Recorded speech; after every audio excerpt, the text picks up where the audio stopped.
ஒரு மாபெரும் ஆளுமை. இந்த நாட்டினுடைய விடுதலைக்காக வெஞ்சரையில் வாடியவர், தமிழ்நாட்டினுடைய நலனுக்காக தொடர்ந்து போராடியவர்.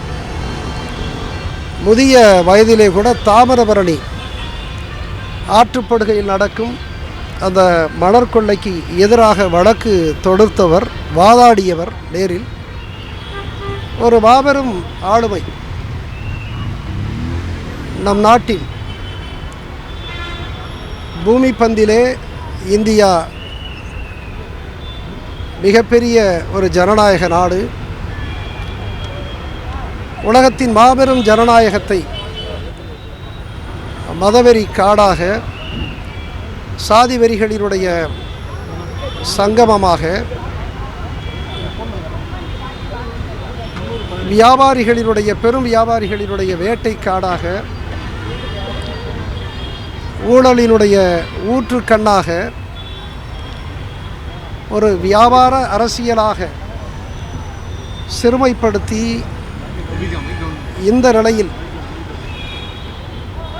ஒரு அபூர்வ ஆளுமையாக, தூய தொண்டினுடைய மகத்தான அடையாளமாக, அவற்றின் கடைசி அத்தியாயமாக விளங்கக்கூடியவர்தான் இயக்கத்தினரால் தோழர் என்று அழைக்கப்படக்கூடியவர், எங்களால் அன்போடு ஐயா என்று அழைக்கக்கூடிய ஐயா நல்லக்கண்ணு அவர்கள்.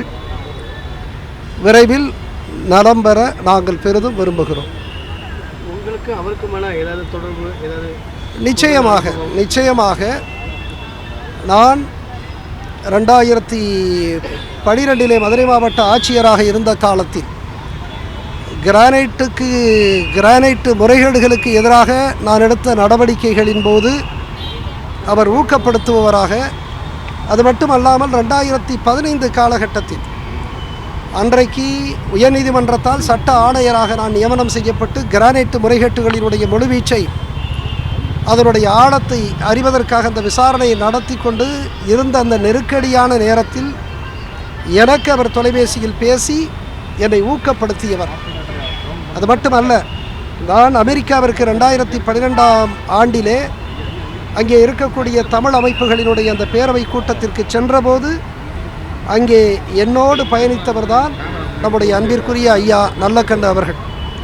அந்த அனுபவங்கள் அவர்கள் அமெரிக்க தமிழர்கள், அந்த படித்த அறிவார்ந்த தமிழர்களிடத்திலே மிகச்சிறந்த ஆற்றல் மிகுந்த சொற்பொழிவை நிகழ்த்தியவர். அவர்களுடைய அந்த விடை தேடும் வினாக்களுக்கு மிக துல்லியமாக, தெளிவாக, ஒரு பெரிய மாபெரும் கற்றறிந்த மேதைக்கு நிகராக நின்று அவர் பதில் சொல்லியவர்.